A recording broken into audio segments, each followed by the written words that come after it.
My morning routine សកម្មភាពពេលព្រឹករបស់ខ្ញុំ I wake up at 5:40 ខ្ញុំភ្ញាក់ពីគេងម៉ោង 5:40 នាទី But I don't get up until 6 o'clock ប៉ុន្តែខ្ញុំក្រោកពីគេងនៅម៉ោង 6 I exercise and iron my clothes ខ្ញុំហាត់ប្រាណហើយអ៊ុតសម្លៀកបំពាក់របស់ខ្ញុំ I have a shower, get dressed and comb my hair ខ្ញុំងូតទឹកស្លៀកពាក់និងសិតសក់របស់ខ្ញុំ I pack my bag with all my teaching materials and leave the house ខ្ញុំរៀបចំសម្ភារៈបង្រៀនដាក់ក្នុងកាតាបរបស់ខ្ញុំហើយចាក់ចេញពីផ្ទះ I walk to work every morning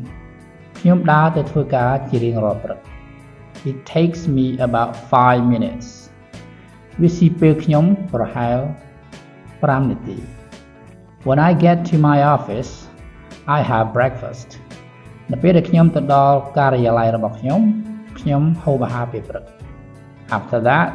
I make a cup of coffee បន្ទាប់មកខ្ញុំឆុងកាហ្វេមួយកែវ